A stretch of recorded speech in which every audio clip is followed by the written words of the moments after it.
ஹரஹர சங்கரா, ஜெய ஜெயசங்கரா. எல்லோரும் good morning, காலை வணக்கம். உங்களுக்கு சின்ன காரியம் பண்ணுங்க. எல்லோரும் விடாமல் கொஞ்சம் உங்கள் ஃப்ரெண்டுகிட்ட எல்லாத்தையும் சொல்லி கொஞ்சம் சப்ஸ்கிரைப் பண்ணி கொஞ்சம் பெல் பட்டன் அமுத்தினெல்லாம் நிறைய நாங்கள் போடுற நோட்டிஃபிகேஷன் எல்லாமே வரும். கொஞ்சம் இந்த உபகாரம் உங்கள் ஃப்ரெண்ட்ஸுகள்கிட்ட எல்லாத்தையும் சொல்லி செய்ய சொல்லுங்க. நீங்களும் பண்ணுங்க, பார்க்குறவா நீங்களும். அதான் நாங்கள் உங்கள்கிட்ட ஹெல்ப்பு கேட்குறது.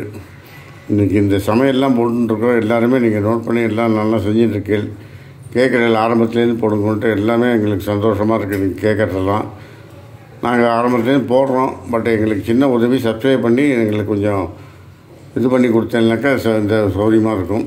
நன்றி. இன்றைக்கி என்ன சமையல், மாமி என்ன பண்ணுறாங்கிறத மாமி சொல்லுவாள். எப்படி பண்ணுறா இல்லை விவரமாக சொல்லுவாள், கேட்டுக்கணும். பீர்க்கங்காய் தொகையில் அரைக்கிறேன். அதுக்கு பீர்க்கங்காயை எப்படி பொடி பொடியாக நறுக்கி வச்சுருக்கேன் பாருங்க.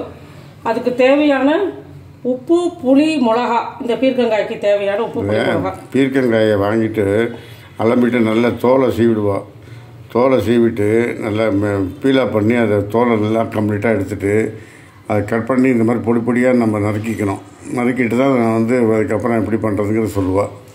இப்போ அந்த பீர்க்கங்காய்க்கு தேவையான உப்பு, உரப்பு, புளி, உளுத்தம்பருப்பு இதெல்லாம் எடுத்து வச்சுட்டுருக்கேன். அடுத்து அவரைக்காய் கறி பண்ணுறேன். அவரைக்காய் வாங்கிட்டு வந்தேன். அது கறி பண்ண போகிறேன் தேங்காய் போட்டு. இந்த பீர்க்கங்காய் தொகைக்கு தேவையான தேங்காய், அவரைக்காய் கறிக்கு தேவையான தேங்காய் இங்கே வச்சுட்டுருக்கேன். அந்த பக்கம் நார்த்தம்பழ சாதத்துக்கு தாளிக்க போகிறேன். நார்த்தம்பழம் அங்கேருந்து கொண்டு வந்தேன். அந்த சாதம் விவசாய போகிறேன். அதுக்கு முன்னாடி இதெல்லாம் தாளிக்கிறதுக்கு முன்னாடி இந்த ரசத்துக்கு புளி கரைச்சி வச்சுருக்கேன். 2 தக்காளி இந்த பாருங்க நல்லா கடைஞ்சி இது மாதிரி வச்சுருக்கேன். இன்னும் உப்பு போடல. ஒரே ஒரு பச்சை மிளகாய் போட்டு வச்சுருக்கேன் பாருங்க பருப்பு ரசத்துக்கு. இதுக்கு தேவையான பெருங்காயம், தேவையான புளிச்சலம் கொஞ்சமாக. 2 பேருக்குங்கிறதுனால அதுக்கு தகுந்த மாதிரி நீங்கள் எல்லோரும் நீங்கள் பார்த்து வாங்கிட்டு அதுக்கு தகுந்த மாதிரி செஞ்சுக்கோங்க. 4 பேர்னா 4க்கு தகுந்த மாதிரி 4 பேருக்கு இன்க்ரீஸ் பண்ணி. இதே முதல்ல வைக்கிறேன்னா நீங்கள் கேட்ட இது மாதிரி ஃபர்ஸ்ட்லேருந்து போடுங்கன்னு.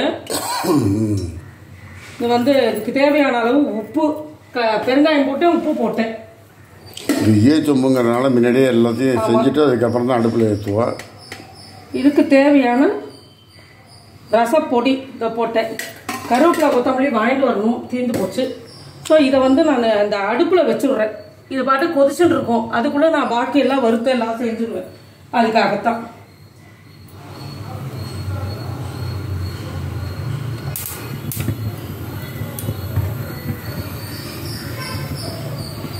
இப்போ இதில் இந்த நார்த்தம்பழ சாதத்துக்கு தாளிச்சு கொட்டிடுறேன்.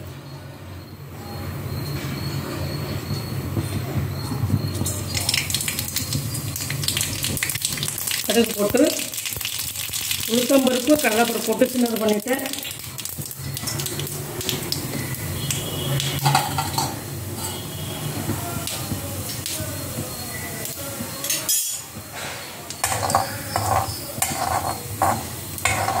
தாளிச்சு கொட்டி செஞ்சுட்டோம்னா டக்கு டக்குன்னு எல்லாத்தையும் முடிச்சிடலாம் வேலை. ரசம் பாட்டுக்கு ரசம் கொதிச்சுட்டு இருக்கும்.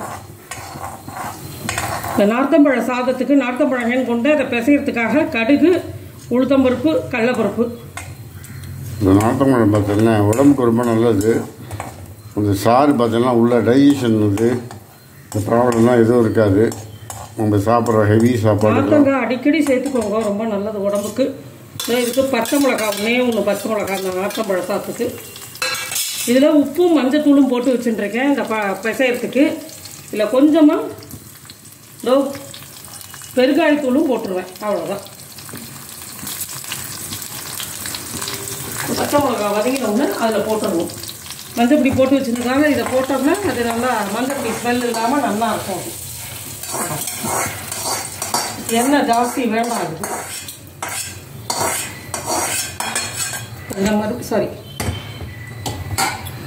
மறுபடியும் இதில் கொஞ்சம் எண்ணெய் விட்டுட்டு இந்த பீர்க்கங்காயை வதக்க போட்டுறேன். பீர்க்கங்காய் வதங்கணும்னா இந்த சைடு கொஞ்சமாக எண்ணெய் விட்டு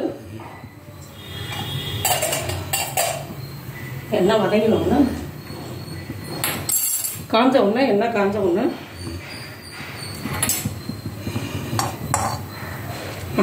இந்த பீர்க்கங்காயை இதில் போட்டு தொகைக்காக இதை வதக்கணும். நல்லா சிம்மில் வச்சுருங்க. ரொம்ப ரொம்ப சிம்மில் வேண்டாம், கொஞ்சம் மீடியமாக வச்சுக்கோங்க. எண்ணெய் ஒரு முட்டை ஊற்றி இந்த பீர்க்கங்காயில் போட்டேன்னா இது நல்லா வதங்கிடும். ஒரு பக்கம் இது வதங்கிட்டு இருக்கிறது. பீர்க்கங்காய் துவையல் பண்ணலாம். கொஞ்சம் கட்டை போட்டு மூடி வச்சுருக்கோம். இது நல்லா தண்ணி விட்டுன்னு வதங்கும். கேஸை மீடியமாக வச்சுக்கோங்க. கத்திரிக்காய் துவையல் பண்ணலாம். ஆமாம், பீர்க்கங்காய் போட்டு பொரிச்சு கொட்டும் பண்ணலாம்.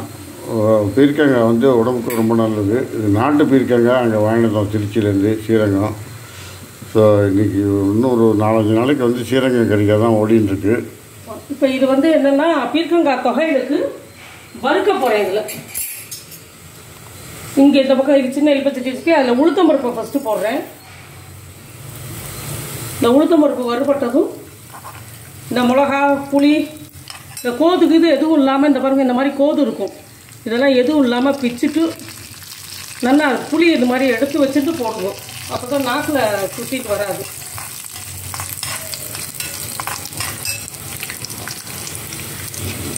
இங்கெல்லாம் கொஞ்சம் நீளமாக இருக்குது பீர்க்கங்காய். அங்கே கொஞ்சம் குட்டை பீர்க்கங்க, நாட்டு பீர்க்கங்க. அது மாதிரி 2 பீர்க்கங்க. இங்கேன்னா ஒரு பீர்க்கங்க 2 பேருக்குனாங்க ஒரு பீர்க்கங்க வச்சுக்கலாம். அந்த நாட்டு பீர்க்கங்க இது ஹைப்ரிடாக நம்ம தெரியல. ஆனால் இது வந்து நாட்டு பீர்க்கங்க உடம்புக்கு ரொம்ப நல்லது. புளி, மிளகா, கேஸை ஆஃப் பண்ணிட்டுக்கோ. உப்பு, இந்த தொகைக்கு தேவையான அளவு உப்பு கொஞ்சமாகவே போட்டுக்கோங்க. வேணும்னா அப்புறம் பார்த்துட்டு போட்டுக்கோங்க. 2 இதுலேயே 2 ஸ்பூன் தேங்காயும் தொகைகளுக்கு வறுத்துட்டுருவேன். பீர்க்கங்காய் தொகைகளுக்கு காரணம்னா இந்த பீர்க்கங்காய் வதங்கினோம்னா ஆற வச்சு எல்லாத்தையும் மிக்சியில் அரைக்கணும். எல்லாத்தையும் ஆற வைக்கணும். ஆற வச்சு மிக்சியில் அரைக்கணும்.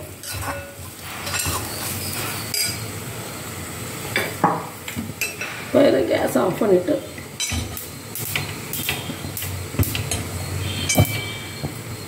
இந்த அவரைக்காய் கறிக்கு எண்ணெய் வச்சுருக்கேன்.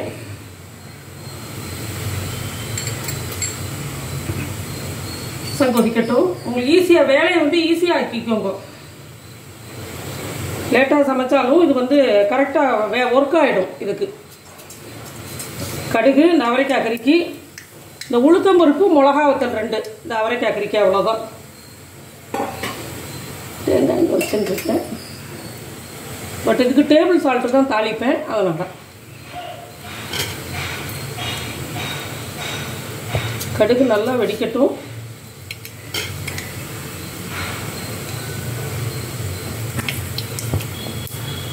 இந்த ரசத்துக்கு தேவையான பருப்பு இங்கே வச்சுட்டுருக்கேன். இதை கடைஞ்சி அதில் ஊற்றிடுவேன். நல்லா பருப்பு ரசத்துக்கு.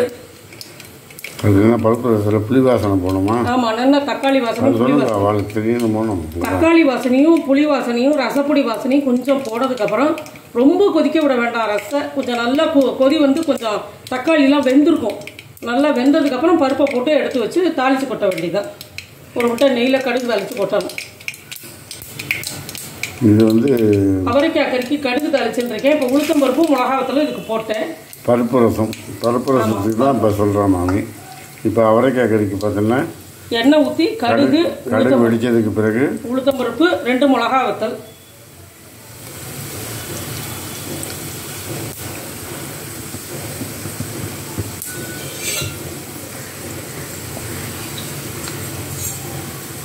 அது 2-3 நிமிஷம் போட்டாலும் எதையும் வேஸ்ட் பண்ணாமல் அங்கேருந்து கொண்ட கறிகாயை வேஸ்ட் பண்ண மனசில் காசு போட்டு வாங்கிட்டு வந்து அங்கேருந்து தூக்கின்னு வந்துருக்கோம் ஸ்ரீரங்கத்துலேருந்து.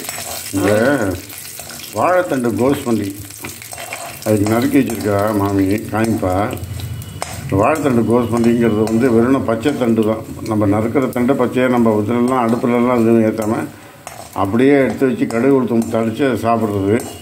அது நறுக்கி இருக்கா. அது எப்படிங்கிறத மாமி காமிப்பா. வாழைத்தண்டு இதுக்கு கோஸ் பண்ணி, அது கோஸ் பண்ணியே சொல்லுவா. ஆமாம், அப்படியே பச்சையாக சாப்பிட வேண்டியதான். கொஞ்சோண்டு லெமன் புளியணும், உப்பு போட்டு நறுக்கிட்டு கடுகு மாத்திரம் தான் தாளிக்கணும். உளுத்தம்பருப்புலாம் கிடையாது.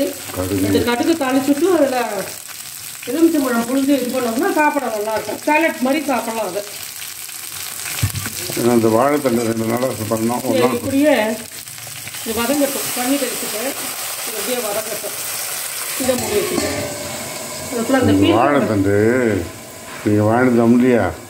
வாழைத்தண்டு, வாழைப்பூலாம் என்னென்ன பண்ணேன்? வாழைத்தண்டு ஒரு நாளைக்கு வந்து ஒரு நாளைக்கு மோர் கூட்டு பண்ணேன். அது காமிச்சேன். இன்னைக்கு வாழைத்தண்டு பாசி பருப்பு போட்டு கறி பண்ணேன். நேற்றுக்கு வெளியில் போய்ட்டு என்னால் ஷூட் பண்ண முடியல.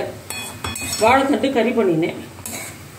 வாழைத்தண்டு கறி, வாழைத்தண்டு மோர் கூட்டு, இந்த மாதிரி. அடுத்தது வாழைத்தண்டுலேயே பார்த்தீங்கன்னா கோஸ்மல்லி மாதிரி பண்ணியிருக்கேன். அதையும் காய்ப்பாங்க மாமி. பாருங்கள் எவ்வளோ அழகாக இது வதங்கிட்டு வருது பாருங்கள். எண்ணெயே ஜாஸ்தி ஊற்ற வேண்டாம், கொஞ்சமாக எண்ணெய் ஊற்றிட்டு சிம்மில் வச்சு இது மாதிரி மூடி வச்சுட்டேன்னா சூப்பராக இது வதங்கிடும். எடுத்து ஆற வச்சு நல்லா மிக்சியில் முதல்ல உப்பரப்பை அரைச்சிக்கணும். அரைச்சிட்டு அதுக்கப்புறம் அதை இது பண்ணணும். ரசம் இதை கொதிக்கட்டும். கொதிச்ச உடனே நான் ஒன்றா காமிக்கிறேன். இந்த வாழைத்தண்டு எடுத்து காமிங்க சும்மா.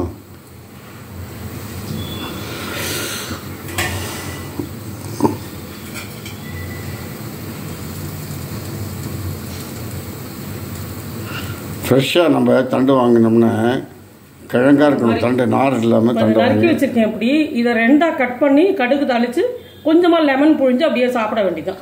இது வந்து அடுப்பில் தான் எதுவும் வைக்க வேண்டாம். ஸோ இதுதான் இன்றைக்கி. இது இன்னும் கொஞ்சம் நாளைக்கு காமிப்பேன் மாமி. இந்த நார்த்தம்பழ சாதம் பிசைஞ்சு வச்சுருக்கேன்.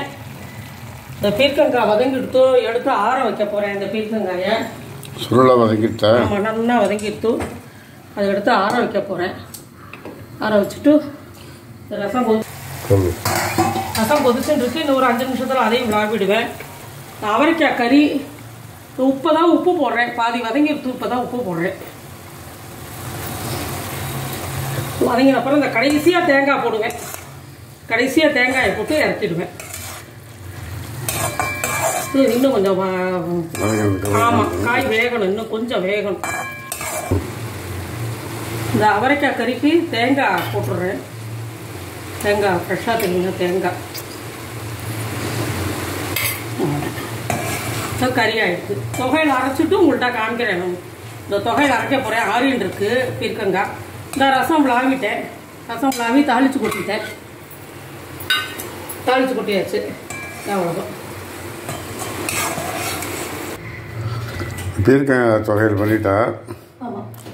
ஸோ இந்த பீர்க்கங்காய் தொகையில் பார்த்தோன்னா முதல்ல உப்பரப்பை வச்சு நல்லா நெய்யாக அரைச்சிட்டு அந்த மேலாக இந்த வந்து நல்லா வேக வச்சு வச்சுருந்தாலே காமிச்சிருப்போம் மாமி. இந்த பதம் வரைக்கும் அது சும்மா லேசாக ஒரு ட்ரில் விட்டால் போகிறோம். அது ரொம்ப ஒரு மாதிரி முழுக்குன்னு போய்டும். அதனால் இது வந்து பார்த்தோன்னா மேலாக ட்ரில் விட்டு இந்த பீர்க்கங்காய் தொகையில் அரைச்சிருக்கேன். நாட்டு பீர்க்கங்காய் ஸ்ரீரங்கத்துலேயும் வாங்கினது. ஸோ இன்றைக்கி பார்த்தோன்னா இதுதான் சமையல் எங்காத்தில். நார்த்தம்பழ சாதம், ரசம், பருப்பு ரசம், அவரைக்காய் கறி, பீர்க்கங்காய் தொகையில் சாதம். அவ்வளோதான் இன்றைக்கி மெனு. ஸோ இதுதான் இன்றைக்கி மெனு. எப்படி செய்கிறதுங்கிறத மாமி ஆரம்பத்தில் செஞ்சு காமிச்சிருப்பா. எல்லாம் செஞ்சு பாருங்கள். செஞ்சு பார்த்துட்டு எப்படி இருக்குங்கிறத நீங்கள் கமெண்ட்ஸில் சொல்லுங்கள். லைக் பண்ணுங்கள், ஷேர் பண்ணுங்கள், விடாமல் சப்ஸ்கிரைப் பண்ணுங்கள். மறுபடியும் நான் உங்கள்கிட்ட கேட்டுக்கிறேன் திரும்பவும் எகைன். சப்ஸ்கிரைப் பண்ணலாம் எங்களுக்கு சந்தோஷமாக இருக்கும். நீங்கள் வந்து உங்கள் ஃப்ரெண்ட்ஸுக்கிட்டையும் சொல்லி எல்லார்ட்டையும் சப்ஸ்கிரைப் பண்ண சொல்லி நீங்கள் அந்த ஆல் பட்டன் இது பண்ண சொல்லுங்க. இதெல்லாம் ரொம்ப நன்றி. Thank you very much. பாய்.